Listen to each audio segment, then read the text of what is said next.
So I've been reading a lot about the Captain Marvel movie and how trolls, the Comicsgate losers, have been targeting it, trying to make it one of the worst received movies ever before it's even come out. Now I know that sounds ridiculously stupid, that only an idiot would do something like that. And I'm pleased to tell you they've got form, because they've done it already in the past and it's failed miserably. Because when the Star Wars movies, new ones came out, it was revealed that there's a lady and a black man in the lead roles, and for some reason that's against everything they believe in. So they started doing the same thing by pre-releasing bad reviews for the film before, during and after the film, and it really hasn't affected it in any way possible. For example, The Last Jedi is the 11th highest grossing movie of all time, and The Force Awakens is the 3rd highest grossing movie of all time. Not just in the top 10, not even just in the top 5, but the 3rd highest grossing movie of all time is one that Comicsgate people hate. That makes everybody else in the world so happy. Thanks, guys. Those particular movies were also targeted by Russian bots leaving negative comments and trolling and trying to stir up anger about the film based on the fact there's a lady and a black man in the role, in the lead roles. And that's Russian bots that can influence an election in the most powerful country in the world, but can't stop the general public from going to the cinema to watch explosions, a robot that can talk, and things that make this noise. I don't know what that says about the public, whether it's a good or a bad thing overall, but, you know, how bad are these bots? Wonder Woman, you may remember, is a movie with a lady in the lead role, clue being in the title of the film that she might be of a particular gender. I remember a little bit of hatred for that, but not a great deal, and I'm guessing that the fact is that she got away with a lot of it because maybe she showed a little bit of skin in her skimpy costume that she wore. It's just a theory. And of course Black Panther, that was targeted by Comicsgate people. Black Panther, that's Black Panther. Why would they target a film called Why is Black Panther on their list of things to hate for no reason? Black Panther, it's a mystery, I can't work it out. Anyway, that is the 9th highest grossing film of all time, so well done, guys.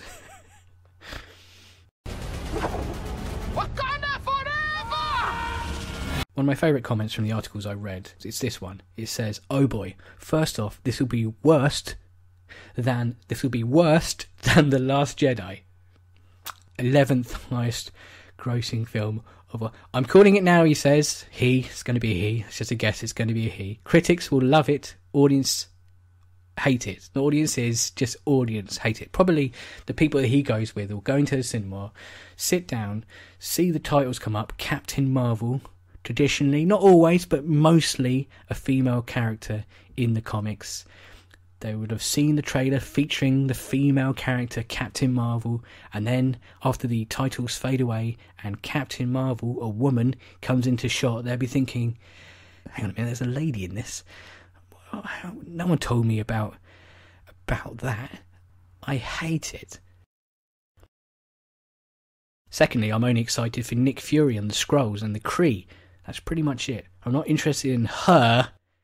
All I want to see is Skrulls do their things, and see how Nick lost an eye. Yeah, see, they're not all negative about the movie. There are some good things in there. For example, Nick Fury, who a decade ago when the Marvel movies came out, and it was revealed that the character that's traditionally been a white male in the comics is going to be played by a black man. That caused a lot of anger amongst the Comicsgate sort of people and trolls and stuff, and it didn't really last a long time, because as soon as they saw him in the movies being utterly cool and one of the best and most entertaining actors we've ever seen in our lifetimes, they forgot that they were racist.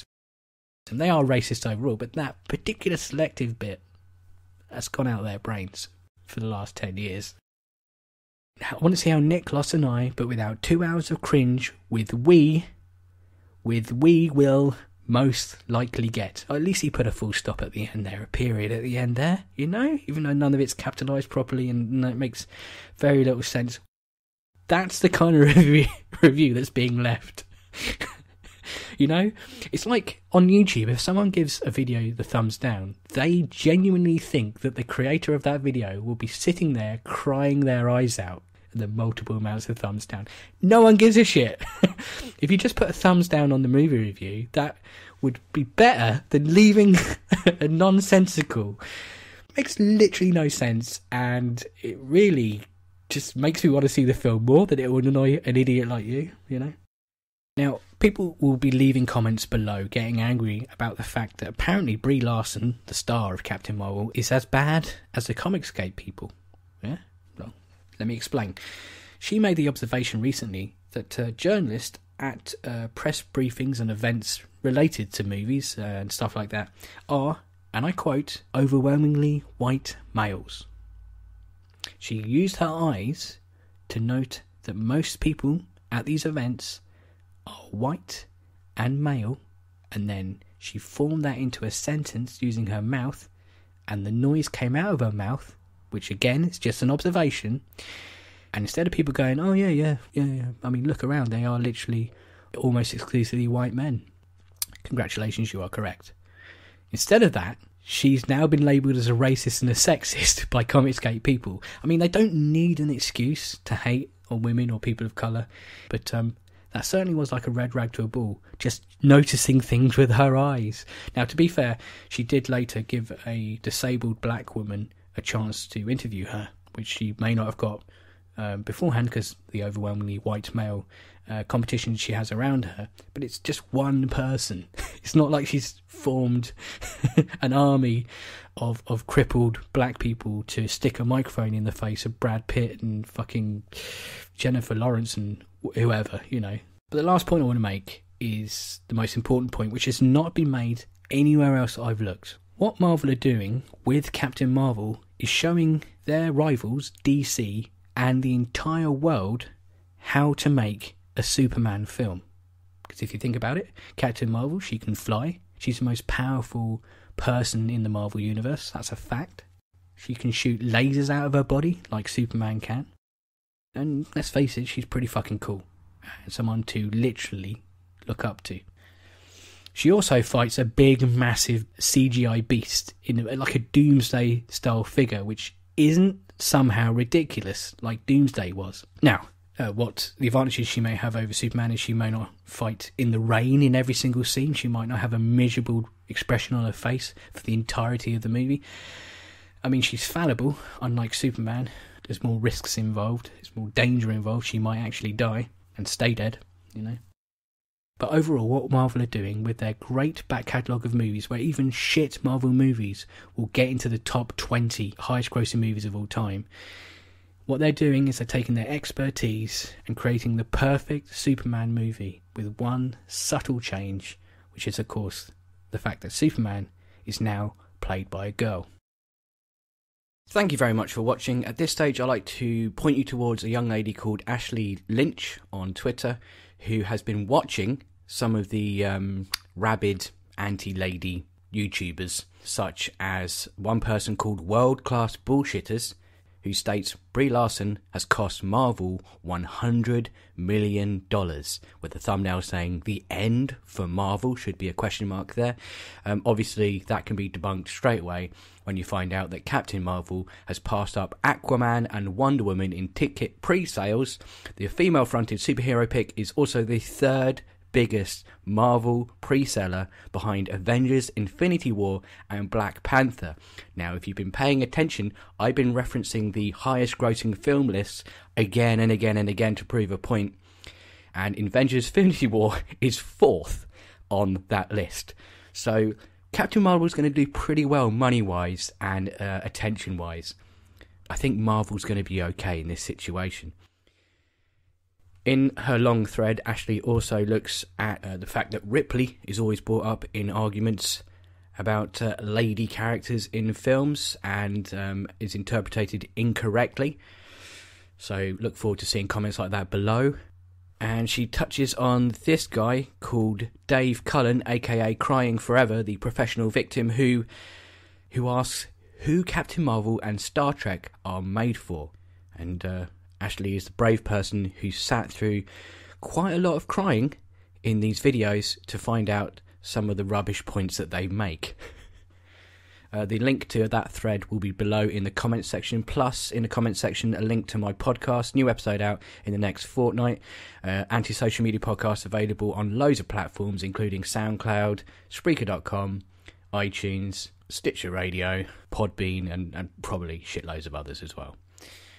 Thank you for watching this video. Admittedly, it is quite lo-fi. It is a filler video on my channel. I do try and create a big video, as I call it, once every 6, 8, maybe 10 weeks maximum because of my work commitments. The last big one was Paul Joseph Watson Doesn't Understand Comedy, which was out a couple of months ago, and it's done very well. And the next video will feature a young lady that you may not have heard of, okay? Her name is, and I hope I'm getting this right, Alexandria Ocasio-Cortez, I think I got.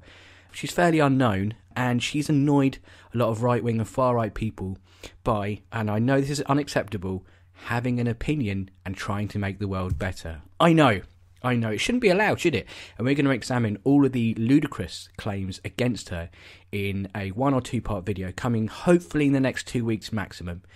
We'll be debunking all the ridiculous things that right-wingers throw at her and prove why their arguments are just so flimsy and desperate, including the classic one, you're just stupid, you don't know anything. Okay, that's your opinion. Have you got any evidence to back that up? Have you noticed how she's stupid? That kind of thing is generally what we see online all the time. So we're going to delve into that a little bit more. Follow me on Twitter at ASM_antisocial. All the links are below. You can send me money if you want. The people whose names are flashing up on the screen right now are people who kindly give me $1 or $2 to make videos like this shit here. And you can contribute via Patreon, PayPal, Ko-Fi, and all that stuff. Until next time, thank you very much for watching, and laters, betas.